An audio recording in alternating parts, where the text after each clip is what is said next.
Got another Kiwi here. This is Michael Maynard, and he's going to talk to us about safe. Thanks for the intro, eh? Okay, alright, well my job this afternoon is to talk to you about what is, for me anyway, the most fascinating part of lock sport and physical security. And, safes are certainly where it ends, safes are where the buck stops. So if we think about that onion that we talked about earlier in the day, you've got all the perimeter stuff, and you've got the guards, and you've got the RFID access controls or not, and your alarms or whatever, and then at the centre of that onion, here's a safe. Now, as well as that, in a very real way, there is a very visceral, basic thing about safes too that we need to think about. So we're going to be talking about those two things, and my aims for this talk are to do two things for you guys, okay? So the talk is divided into two parts. Number one, I want us to talk and think critically about safes. So let's go beyond and behind the idea that a safe is just a big grey steel box with a complicated lock or two on it, okay? Let's think more about what the safe means and what it does. Secondly, we're going to talk about manipulation. So no talk on safes would be complete without discussing the three-wheel safe lock, because it's a fascinating thing and it's a really cool piece of engineering. So my goal for the end of this is that I make you guys think more critically about safes and how they're put together and what they mean to us as a people. And number two, talk to you about the basic idea of how to get into what are some of the most high security and tricky locks there are. Make sense, guys? Yeah, good. Okay. So another way of putting that is I want to inoculate you against the bullshit and the hype, and I want to infect you with some enthusiasm. I'm really enthusiastic about safes, and if I could get some of that across to you guys, then I really would do that. So, first thing, what the hell is a safe? Is it this thing here? That's a little Yale safe that you can see that there's the calipers there for scale that can sit on my table. I can pick that up with one hand easily. Is it this abomination, which we all know and love, right? Which you can open just by looking at funny, but it's called a key safe and it keeps your keys on the wall. Is it one of those? Is it this banker's safe, which is going to feature later on? We're going to talk a little bit about this later on, but that is a torch and drill resistant safe that's supposed to keep your valuables safe in a bank. Is a safe that thing? Now that, look carefully there guys, this is the ultimate security by obscurity. That is a plastic pine cone, I can't believe I'm saying this, but it's a plastic pine cone, and you're supposed to stick your keys in there and then stick that by the back door so that when your son gets home from football practice at 9 o'clock at night, he can get it, right? Is that a safe? And finally maybe, is this thing a safe as well? This is a panic room, right? Now, nobody said that people had to be on the outside of safes. We can have vaults that are designed to have people inside them. And I think you'll agree in a very real sense that is a vault, that is a safe in the same way that those other things would be. So how can we maybe define a safe that takes all of those disparate things that I've just shown you into account and roll them into a ball? Well, a safe is a container for making you, the guy that bought the safe, feel better. Now, please notice the language that I've used in there. This is my definition, okay? There is nothing in that definition about how the safe works. There's nothing about standards. There's nothing about fire ratings. There's nothing about what we can and can't put in that safe, okay? It is simply a safe, a box for putting stuff in to make you, the person that is using it, feel better about what you are doing. Now, we've talked about security theatre already, it's true, alright? There is an awful lot of security theatre to do with safes, and often safes do not do what you think they are going to do. And, if you tell somebody that something's going to work, and it's going to cost them $1 million, they would really rather say, okay, well, this thing for $10 is going to work. They'd rather believe the company lie. So, safes are fascinating. Let's skip those slides because we don't have the time. But why do we have safes? Why do the goddamn things exist in the first place?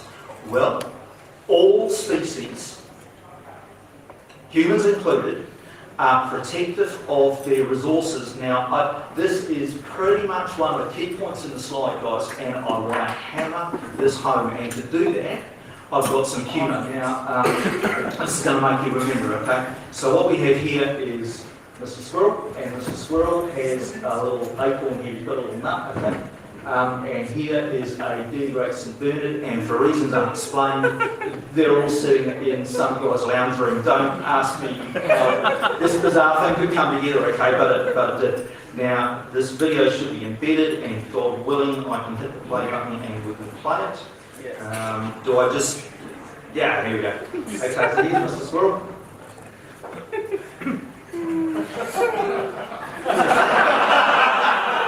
Isn't that awesome, eh? Okay, we are that squirrel, okay? We are that guy. Now, he thinks he just did that acorn, okay? But he really didn't, you know. He tried his best, and he feels better because he, you know, stuck in that big thing, and big things hide acorns, okay? But he really didn't achieve what he was hoping he was going to. We are that squirrel, okay? Now, in particular, humans are afraid of two particular things. One looks like that, the other one looks like that. So we are scared of theft and we are scared of fire. And hey, guess what the two types, broadly speaking, of safes are, right? We have got fire safes and we have got burglary safes. Now, this idea of, there's a reason, right? This stuff, these fears are deeply rooted. This stuff is in the human psyche, and we laugh about and we fetishise, we worship the things that we are afraid of. And the people that want to sell us shit, they know this. All right. Now, just this is the next slide. Okay, I could talk about this whole thing for an hour, the imagery and the whole thing. McDonald's wants to sell your kids a resource. They want to sell food, okay. How do they do that? They do that by having some burglar, some thief, wanting to take everybody's food away. What does your kid do, right? Your kid wants to go and buy the thing that's been taken away and keep it safe. This is how the language works. Same goes for religion. Now, does anybody speak any French? Does anybody speak any Latin? Okay, so the word in French for safe is coffre-fort. That breaks down to coffer is any box. So that's where we get church coffers from. It's also where we get coffin from, right? And fort means strong. So literally in French and in Latin before it, a coffre-fort is a strong box. Right, now, have a look at this 13th century woodcut. It is absolutely goddamn fascinating. The church has never been shy of using deep-seated emotions and imagery, right? Now, have a look at the stuff that's in here, you know? We've got an early safe, okay? So we've got our strongbox there, and our demon here is trying to steal the church's money. That's your money, right? Because you gave that to the church. That was your resource and you gave that to the church. Now, as well as that, okay, so we've already got the image of our demon stealing stuff. Our demon also steals our immortal soul, right? And where does he take our immortal soul? He takes it down to hell. And what's in hell? Fire, right? The church is using both of these imagery things to sell its ideas to folks here in the 13th century and, you know, possibly later on as well. So, the point that I've used to, the thing that I've been doing here, guys, is driving home the idea that this idea of protecting your resources has been with us since the dawn of our species. And if you go back far enough, if you had something that you wanted to keep safe, you basically hid it under a rock in your coat. That would have been food, okay? We'll blast through these next slides reasonably quickly. You don't need a history lesson because It has already happened actually in the first lecture and the one on the list, history of lockpicking. So we've got a fort, we've got a pirate's chest, we've got the Industrial Revolution, and this is where things start getting interesting from our point of view. Somebody whose name should be kind of familiar started playing around with locks and safe locks and later pin tumbler locks. And then in 1878, we wound up with what is now basically the forerunner of the modern three-wheel safe lock. That is recognisably similar to what we get in safes today. Now, that was designed by a guy, and you couldn't make it up, a guy by the name of Joseph Locke. It's great, it really is. Joseph Locke improved on a design by Linus Yale Jr., okay, and came up with this amazing bit here in 1868. Does anyone know what that lock was designed to protect? Any clues at all? Where did the first relatively modern safe lock go? Crown jewels. I'm sorry? Crown jewels. You're very, very close, yeah. Any other punts? These guys are in New York. We're in the US. Okay. Tiffany's, right? So, jewels. By the time the Industrial Revolution has happened, we, as a not as a species here, but certainly as a society, have gone from trying to protect our resource, which is basically food, to protecting shiny rocks. Now, didn't that make you think? Okay, next question. What is, so this is immediately post-industrial revolution, right? What, as a society, are we most interested in protecting at the moment? Where does our investment in high-tech security go currently? Information. Absolutely, yeah, data, zeros and ones, no doubt about it. It is going to be really interesting to see where our society goes from here. I have some guesses, okay? Does anybody want to take a punt about what we maybe are going to be trying to protect in 100 years' time? What are we going to be sticking in our safes in 100 years' time? At the moment it's zeros and ones. Water again. Dry land. Right, that's a bloody, I almost said fuck. That's an excellent idea. I don't think though, with our definition of containing, right, I don't think we can contain dry land, but that's a bloody good one. Any other ideas here? Water. Yeah, I think what we're going to be doing is protecting our identities and our genetic material. I think that the future of the security industry is to work out some ways of protecting who we are as organisms, maybe, you know. So you hear about folks talking about uploading consciousness to computers and whatever. This is all science fiction at the moment. I think it will probably be the next step after the zeros and ones. Now, let's have a talk about fire safes and bankers' safes and budgets. Because remember, the name of this title, guys, the title of this talk is Banks, Burglars and Budgets and the Average Joe. We'll talk about the average Joe later.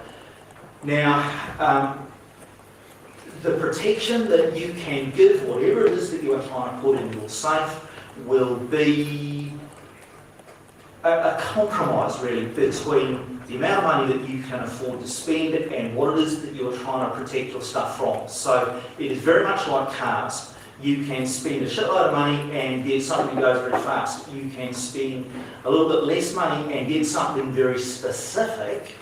Or if you're an average Joe, you are probably going to end up driving a shitbox Toyota Corolla, right? So the point here is there will be a compromise made somewhere. You can't do everything at once. That's it. It's great, I really like that. Okay, so let's think about fire safes first. We are going to think about three things here. We're going to think about fire safes first, then we're going to think about bankers' safes, so we're going to think about theft, and then we're going to think about the average Joe after that. Are we all clear on the structure for the next few minutes? Okay. Fire safes are simple beasts. They are simply a container that is designed to buy you time so that whatever it is that you've got in there doesn't combust as soon as you look at it. Now, here's a very old style one. It's a grey metal box, right? That's the phrase that I used in my introduction. Here's a modern one, okay? Now, does that look like the same to you? You can pick it up and take it under your arm, right? Okay. But it is designed to offer protection from fire and heat to the things that are inside it. Now, if you look at that ad very, very closely, this is very different to the Chinese hyperbole that you've just seen with Lucas. They are very careful not to show data in that picture. If you're going to look after your media, then you need a different kind of safe. But what they're trying to say with this one is, okay, you're at home, you've got your passport and your granny's photo and whatever, you can use this safe to look after it. Now, the locks on these things tend to be fairly simple, and here is one of my favourite locks in the entire world. It's about 100 years old now, this thing. It's made by a firm called Cottrell in England. And the lock itself is a very cool lock. Does anyone know what this lock is? Can anyone read what the instruction says? Yeah, it's got the silliest name in lock sport. It's called a climax detector. It can sometimes be tricky, right? Now, it's actually a reasonably secure lock, okay? But the manufacturers weren't interested in pushing the fact that it was very burglar-proof or resistant to tampering or whatever. They wanted to make the point that this was warranted fireproof. So they're not saying that our entire container is fireproof, they're just making the point that our lock is fire-resistant. Okay, now, what does let's phrase the question another way. How do fire safes protect the things inside them from heat? So what is the mechanism? Anybody got an idea? Insulation. Yeah, yes, partially. Yep, so I'm hearing insulation. Modern ones have often got something in them that will evaporate because phase change will get rid of a lot of energy. Absolutely, that is absolutely right. And in fact, that goes, not just the modern ones, okay, that one goes back a very long time. If we just reverse up for a minute, that one there, that is a plastic material that is designed to foam up and kind of make a cocoon, okay, so that's a modern material here, real good. Okay, the two things that it's trying to do, number one is transfer the energy away via insulation, and number two, it is trying to put a layer of steam, a layer of water vapour around whatever it is that you've got inside that safe that you want to keep cool. Now, again, we come back to budget. It is not about making your safe absolutely impregnable to fire for the next 100 years. That's impossible. What you are going to do is make it impregnable from fire for a number of minutes. So your budget buys you time, basically. There are plenty of different standards out there, but almost every country has a specific one. I'm not going to get into that bullshit, but the bottom line is the more you pay, the more minutes you get. However, that only lasts for so long. So, any ideas, guys, on what the very first materials to insulate a safe were? So now we're thinking, okay, all right, we need to envelop this container in steam somehow, and we need to use some kind of insulating property to keep the heat outside. Any ideas what was tried first? And for a while, actually, for quite a few years. Yeah, who said sawdust? Yeah, okay. Unbelievably, wet sawdust was what they tried first. And I don't think it was very long here, folks, before somebody realised that this was actually a fairly bad idea, because the water in the sawdust evaporates off pretty quickly, and yeah, you just bought yourself a few minutes. But after that, you have now got a very combustible material sitting around your safe. So the whole sawdust thing didn't last long. Okay, next after that, we came to a whole lot of proprietary materials, and the gentleman down here has already mentioned that there are more materials that are designed to do different things. almost every safe manufacturer used some different stuff, all right? Now, have we got any ideas on what some of those materials were? Yes? So I've heard asbestos, Fire brick, fire brick, yep, which is what? refractory ceramic. Yeah, absolutely, ceramics is the key there, yeah. I'm sorry? Yes, yeah, maybe later on, but yep, okay, what else we got? Saltpeter. Saltpeter, yeah. Yeah, I don't know if that would have worked, it would have gone up like a firework. Okay, the three most common ones, concrete, alum, and this stuff called diatomaceous earth. And I apologise for the slide, guys, this is the worst slide in the presentation. There's too much information on that. But the key here that you need to be seeing is that those materials do two things. Number one, they are very heavy and very massive. So what those things have got is a huge amount of thermal inertia. You have to heat them a lot. You have to put in a lot of energy to get anything going on. Now the second thing is we have got water molecules. So we've got the H2O, H2O and H2O bonded into the molecules that form this insulation. Now, of those three, by far the most interesting is that bottom one, the diatomaceous earth. Does anyone know anything about this? I only learned this shit when I was researching this speech, okay? Does anyone know what this diatomaceous earth is all about? Kitty litter. I'm sorry? It's kitty litter. It's Kitty litter. kitty litter. Well, yeah, yes, it can be used that way. Yeah, okay. Do we know anything else about it? Yeah, it's used for that as well. Again, for properties not dissimilar to what we're dealing with here. Does anyone know what a diatom is? It's the shells of microscopic creatures. Absolutely right. Give that man a cigar. Or maybe not in there, they're probably rules. Diatoms, this is absolutely fascinating. I can't believe this stuff, okay? Diatoms are single-celled algae. So they are living creatures that we have shared this planet with since the Jurassic Age. So we're talking hundreds of million years, right? Now, they are beautiful, and they're still here now, so they've been around for Christ knows how long, and they continue to be so. Now, when these things die, they deposit down and make sediments. Later on, you dig those sediments up and you use them for the properties that they've got, and we've heard of kitty litter and insulating stakes or whatever. But here's the really cool thing. You can see that they are, they don't look like normal organisms, okay? So normal organisms, you know, whatever, bacteria, people, whatever, are kind of pink and squishy, right? These things here are very regular and very geometric. Does that strike anybody as interesting? The cell walls on these things are actually comprised of silicon. So we have shared our planet with silicon-based life forms for several hundred million years. And I had no idea of that. Honestly, it's the coolest bit of trivia I came up with while I was putting this together.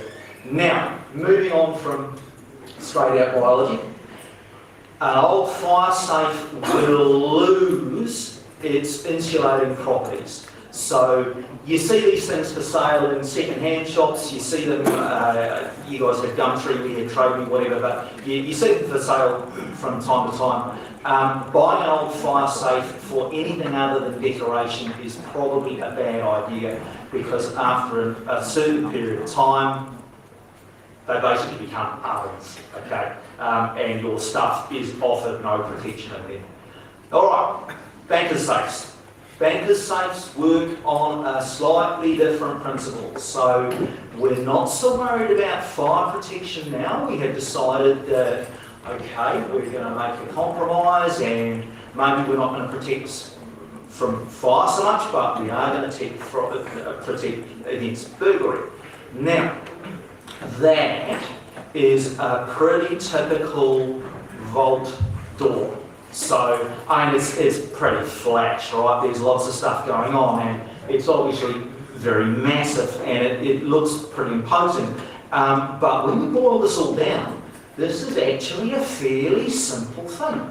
So we have got the actual door of the vault here, it's this circular thing, okay, so that's your safe door.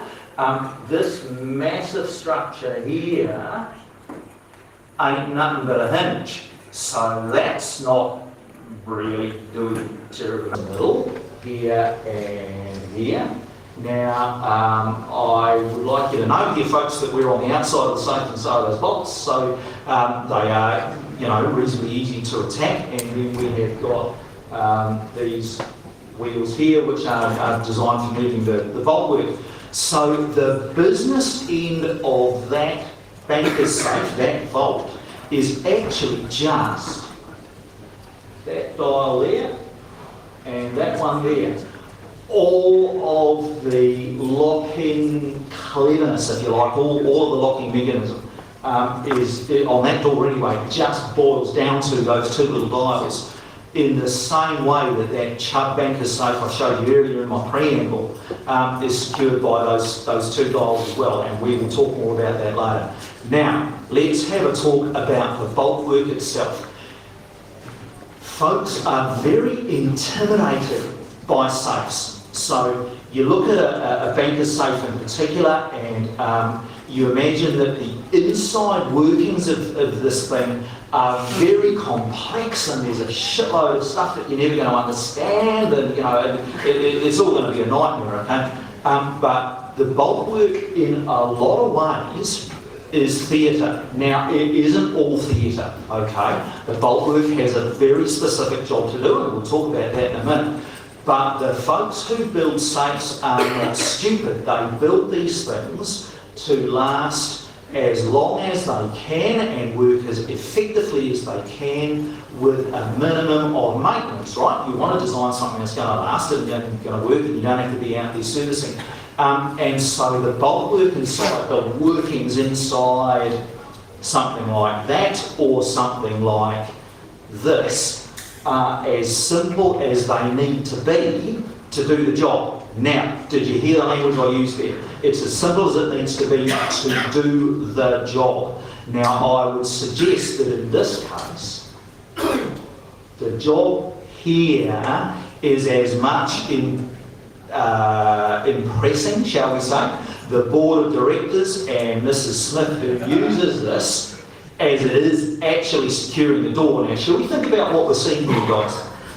There are radial bolts all the way around that thing. Now, I'm not saying you can secure that door with just one bolt, but I'm pretty bloody sure you don't need quite that many, okay?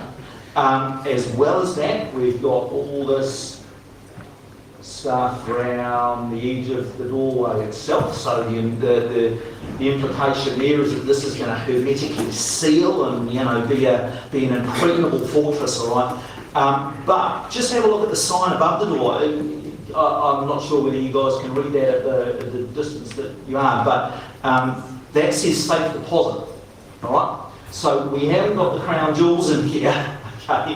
What we've got is whatever Mrs. Jones wants to stick in her safe deposit vault, but they want to make her feel good, they want to make her feel comfortable, and so we have got all this stuff to accomplish that job. Now, it does keep the safe closed as well, okay, but there is a definite element of theatre in what you're seeing there.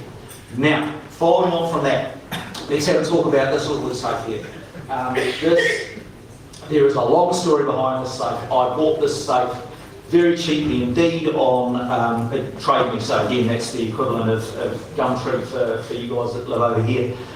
It belongs to a pharmacist, and Christ help me, this guy kept his Ritalin and his morphine and the methadone and all that other stuff that pharmacists have to keep in this thing. If you look pretty closely, you will see that there are two locks. So we have I just lost the battery there? Here we go. We have a key-operated lock down the bottom there, a lever lock, and then a three-wheel combination lock up here, which has been taped with gaffer tape into the opening position. Now, we will talk more about that lock later. But when I swear I'm not making this up, okay? That lock there, right, had not been opened but once in the entire 20 odd years that this joker had the safe. It was set to the factory default combination, right, which on this lock is 50-50-50, so which can go in two ways actually. You can either dial the numbers, or you can just dial all wheels 50-50 and then back around to the drop. So this guy, yeah, you're laughing, eh? Because it's terrifying. But this guy's an average Joe. This is what I'm going with.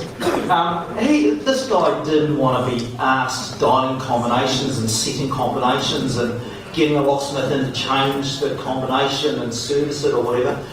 So he opened it once. He put gaffer tape all over it so nobody bumped it and the thing locked up again. And then for the next 20 years he just wandered around using a key, which is about as insecure as you can get. And again, we're dealing with average Joes, okay? We're not dealing with lock nerds and security snobs like we all are, okay? We're dealing with ordinary people doing ordinary things. Now, that's a bit of a sidetrack, okay? What I want to tell you about is the bolt work in the safe. Now, I said that it is going to be as simple as it can be to do the job that it is designed to do. And with God as my witness, the inside of this safe looks like that. Now, I don't know how many of you guys have pulled safes apart before. The first time you pull a safe apart, you really do think you're going to come across all kinds of mechanical weirdness and booby traps, and you read things about safes had tear gas canisters in them, and, glass things that you had to break and God knows what in the old days, and that may well be true, but what this thing has is a formed steel plate section here. There is a little cam there, and you can pretty much figure out for yourself that you just rotate that handle and back goes the bolt. Now, it is stopped from moving by two locking elements, and you can see here that I have now removed the three-wheel lock that was up the top there. It's actually sitting in my bag out in the green room, and we're going to play with it tomorrow. But when this was operational, this simply had two locks, one vertical up, one vertical down. The bolts went down like that, and to open this thing was massively simple. All you needed to do was retract the bolt or bolts, depending on how many of you had, that you had in play at the time, slide the goddamn thing across, and there you go, you're in. Nothing complicated about that. Now, another thing that I want to show you about this, come back to that picture there, and you can see that the only thing holding this closed at the moment is that bolt. Now, the smarter ones amongst you will figure out that there's actually two ways you could retract that bolt, okay? You could either do it the legit way, and you could turn the key and that would retract back down, but there's another way as well. What's another way that you can get rid of that bolt? Move it out of the screen. Absolutely. So we can move it in this axis out towards you. That is called punching a lock. Now, if we go back, quite some number of years, this was a fairly standard way of cracking a safe. So here I am with my combination dial on the front. I don't really need that, so I angle grind that off. Now what I've got is a hole and a spindle. So I get my dirty great hammer on my dirty great punch, and I whack that thing, and that forces the whole lock off into the guts of the safe, and we're in like Flynn. Now, there are ways to combat that. So we're going to talk later on about a thing called a relocker. Fascinating little mechanism, okay? I want you guys simply to remember that there is an obvious attack that involves whacking that off the back of the lock. We good with that? Okay. Now, force multiplication. Force multiplication is the reason that we have bolt work. Now, I just find this stuff absolutely mind-bogglingly interesting. Have a laugh, I do. But I don't get out much. What's that? Relay. Excellent, thank you. What does a relay do? Relay Yeah, okay, all right. Take that to the basic from that. What is a relay? What's it designed to actually accomplish? An electromagnet, you apply a little bit of power here and it closes the contact so you can switch a lot of power. Excellent. That is exactly the key word. We have got a force multiplication mechanism. What we are doing is controlling a very large amount of energy with a very small amount of energy. So you stick a 12 volt current through it, a little switch clicks across, and you just switch to 40 volts or 10,000 volts or whatever. Now, safes are designed along the same principle. And I want you guys to have a look at this. Now, this is a very good, very secure, high quality and difficult to manipulate safe lock. Right, and it's had a couple of bits stripped out of it for demonstration purposes, obviously. Okay, what do you notice about the business end of that lock?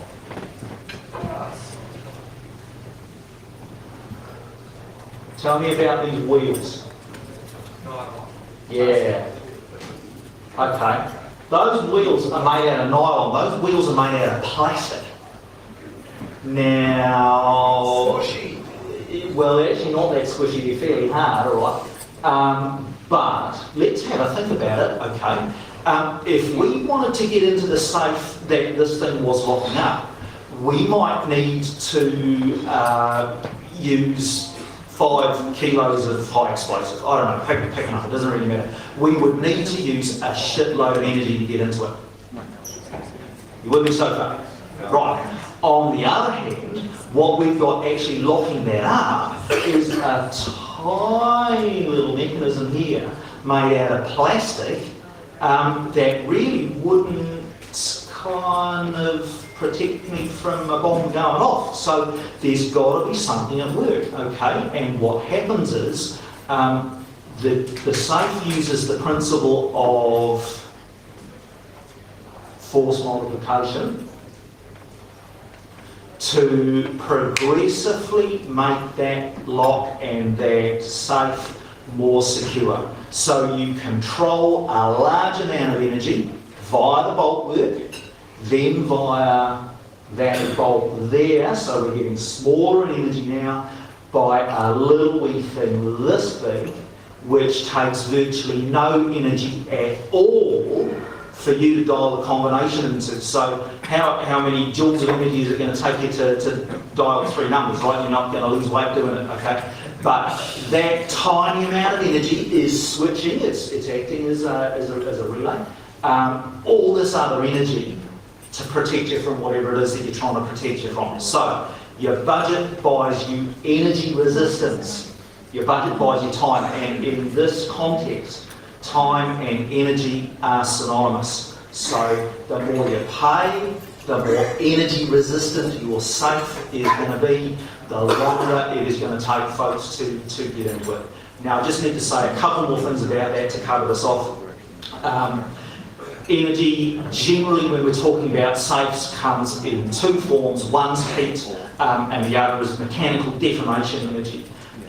Safe, you know how you see movies and people dynamite safes and Christ knows what. That really doesn't happen anymore, okay? That peaked in the 1920s, and explosives getting into safes peaked again in the 1950s. Doesn't happen a lot now. Anybody got any guesses why those methods might have peaked in those eras? Any ideas? 20s, 50s? Just after the wars and having explosives. Absolutely, yeah. So what happened post First and Second World Wars was that you had a shitload of average Joes come home from the war, right? Now, they had been taught that killing people in certain circumstances was acceptable. They had been taught to be comfortable around things going bang. They had taught that you were supposed to achieve objectives. Now, let me tell you, not every single one of those guys went back and taught in the local school afterwards, you know. Some of those guys ended up as crooks, and they took the skills that they had got, transferred them to the criminal world and away they go. So you don't see much of it now. What you do see a little bit of is guys trying to cut their way into safes with torches. That is quite clearly in somebody's workshop, right? I mean, this is not an actual attack, but this idiot has got virtually no protection, and you know, he's going to kill himself probably. But the point here is, whacking energy into a safe like that is one way of doing it, and the safe has ways of defending itself. So again, we have materials in terms of the outer skin of the safe, so big thick lumps of steel basically. We have materials inside the safe which are designed to dissipate the heat. So again, asbestos and these diatomaceous earths and all these other things which are designed to soak up heat. And the other thing that will sometimes be used inside there is a layer of copper. Now, why would you do that? Thermal transfer. Absolutely, yeah. This is why you have a copper bottom on your pots, right? So you heat it here, and the heat gets taken away. Now, if you're trying to cut a hole in a piece of steel, and the system is sucking all that heat away from you, then it's going to take longer to get through. The other mechanical protection that they have is some stuff called... Ball bearings. Yeah, well, yes, they are ball bearings, yeah. Okay, let's take a step back. This is let's call it a substance. A sheet of substance that's put inside the skin, the outer skin of the safe. It has a specific name in the industry. Anybody? Tungsten carbide, ceramic. Bearing sheet. Yeah, okay, all right. We're getting names of actual materials here. It's called hard plate. Okay, so you have got a sheet of hard plate inside the outer skin of the safe. Now, the idea of the hard plate is to either make it difficult to get a drill through it, either by blunting your drill, right? So you have very, very hard materials that your tungsten carbide tip can't really get through, or in this case, and I think this one's very cool actually, those ball bearings are held captive in that array in the plane, right? They are designed to grab your drill bit and break it off. So the thought here is, okay, let's let the guy drill into this safe, okay? Let's let him get through that initial steel plate of however much thickness that we've got, and then hit this and snap his drill and hopefully leave the bits in there so he can't go back in and start drilling in that same hole again. And we've just bought ourselves more time, by changing the dynamics of the energy. Are we cool? Energy and time, it's all about those things, eh? Alright, now, who wants to talk about the locks? Yeah. Excellent, yeah, me too. This is a lock sport conference, right? So we should probably do that at some point, eh? Randall Munro is one of the best communicators on the planet currently. You guys are familiar with XKCD? Yeah, okay, all right. XKCD is a webcomic. He's a very nerdy, sciencey, mathsy kind of guy.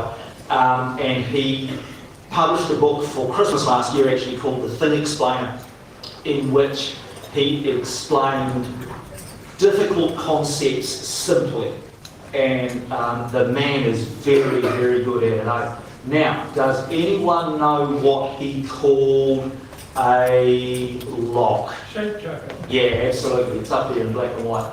Now, very interesting stuff.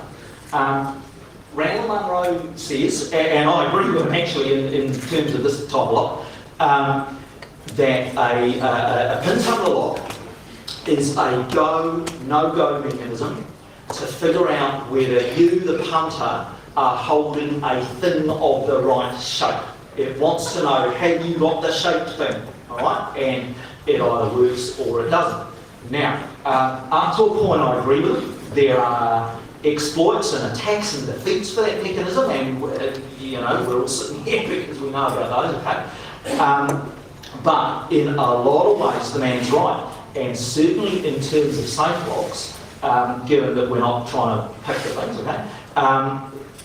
The the key locks in safes do actually do this. Now, why do you never see a pin tumbler lock on a safe container?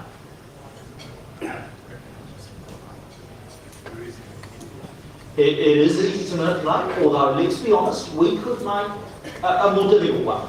We could add pins, or we could put security pins in there, or whatever. So we could have the Chinese thing, right, with the 3 layers of The pin tumbler locks don't sell safes. No, well, now that is true, actually. We can come to that later on as well. We can lose the key. I'm sorry? Lose the key? Yeah, well, yeah, although you could argue that for lever locks as well. So we're talking specifically The about safe this. doesn't check that you've got the thing, it checks that you've got the knowledge. That's actually a very good point, but that's not what I'm driving at here. The mechanism's on the outside. Aha! Who the hell said that? Okay, whoever you are, thank you. What this lock does, it breaks the rule of force multiplication. What this thing does is exposes itself on the front of the lock. So now we've got the goodies, we've got the good stuff, we've got the stuff that we've got to defeat right there on the front of the lock, ready to be attacked. Now, go back to energy, okay? This is all about energy. Let's say it takes 10 joules of energy to turn the key. I don't know what the numbers are, make it shit, right? But let's say it's 10 joules. Let's say it will take 1,000,000 joules of energy to blow up the safe, or to gas exit open, or whatever. So we've got a whole lot of magnitudes of difference there, right? Now, getting into that thing with a torque attack takes very little energy at all. Now, you know what I mean, right?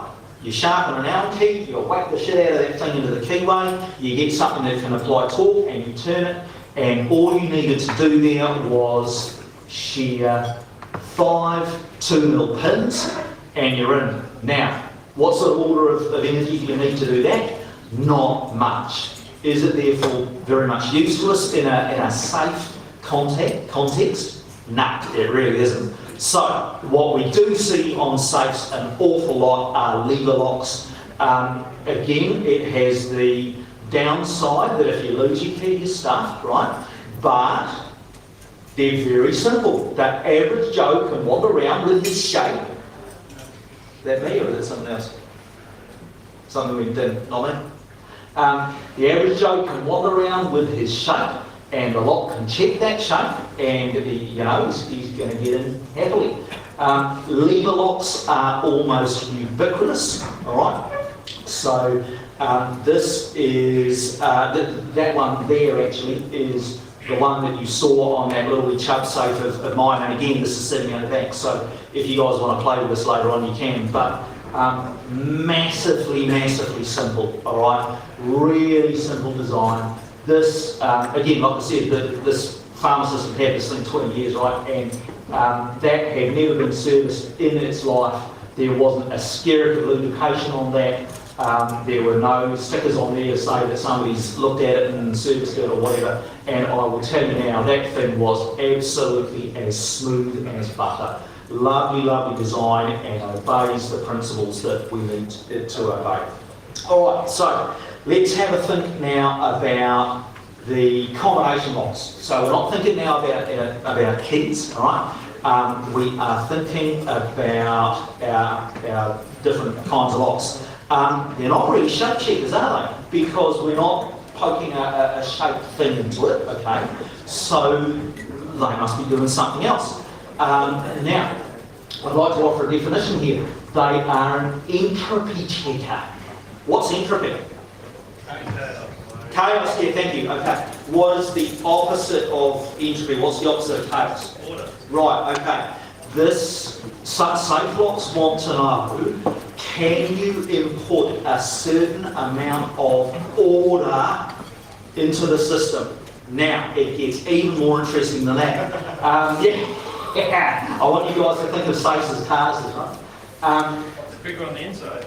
Yeah, well, there's a lot of stuff crammed in there, right? So, they want to know, right? So either either form of combination lock, which we're going to talk about in a minute, want to know about, have you got some information, have you got some non-randomness in terms of both spatial information and temporal. They want to know whether or not you know something in time and space, and in addition to that, can you communicate that to the lock through the interface? Making sense? Now, it's difficult stuff, okay, and the average Joe don't like this, alright? So, let's think about the old style of doing it. 3-wheel or 4-wheel, whatever, combination locks. Beautiful, beautiful interfaces. I could have that sitting on my shelf. I could look at that all day. That is a lovely piece of industrial design, right?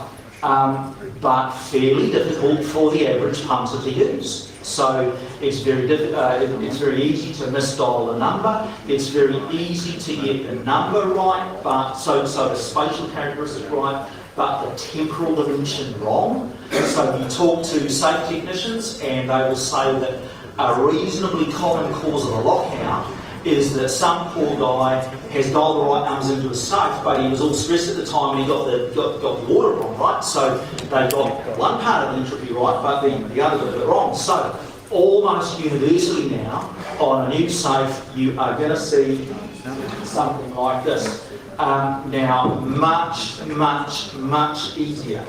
10 minutes? Awesome, thank you. Much easier user interface, all right? And what happens here is you simply enter the code and away you go. No obvious physical attacks, all right? So, how are people gonna try and defeat this system? It's using a relay. Yeah, true. Plasma cutter. I'm sorry? Plasma cutter. Yeah, true, okay. If you were going to get into this lock and defeat this specific lock, With an identical safe and a key mechanism that's been modified as a keylogger that you can just install from. yeah, that's pretty cunning actually. That goes to social engineering, which is where I'm going actually. Put in 4 zeros. That is definitely one way out, okay. Social engineering one sort or another, and the other nasty one is duress. So if somebody's holding a gun to your daughter's head, right, then you are going to tell them what numbers to stick in there. And I think that the lock industry has actually made it a little bit harder on the average Joe by doing that. Now, I've just had the 10-minute call, okay, so we're going to have to make some decisions here, all right? I don't think we're going to have the time to talk about the average Joe and his average safe and 3-wheel combination locks. Which one would you rather do? Now, I'm sorry? In 10 minutes, yeah, I've got some... Okay, all right, no, I'll tell you what we're going to do. I am going to talk to you guys now about the average Joe. I'm going to round off this part of the lecture now, okay? And then tomorrow in the workshops, I'm going to have safe locks and stuff. And what we're going to do there, for the guys and girls who are interested, I'm going to get you up to my table and we're going to talk about that one-on-one. I think that's going to be a better way to do it. Now, the reason I say that is that teaching you guys how to manipulate a safe lock is a complicated thing, and I need to have first taught you how one works. So I've actually got 2 processes I've got to do there, and I think I'm going to lose the engagement of some of you if I do that now. So for the guys and girls that are interested in that, we will talk about that tomorrow. What we are going to talk about now is the average Joe, okay? Poor old average Joe. He's not angry man, okay, and he doesn't like this talk about time and space. You know, he's a simple kind of guy, and he does silly things. Now, I told you I was going to talk about the safe, right? This got decommissioned out of the ANZ Bank just down the road from me, right? It wasn't taken apart by a locksmith, it was just taken out by the guys that demolished the building, and what they did was write the codes of the safe on the thing so that they could sell it on trading later on. For the love of Christ, when you look at the numbers, there are 100 million possible combinations on those two, right? So double that, we've got 200 million possible combinations. Out of God's plenty, the average Joe that is using this safe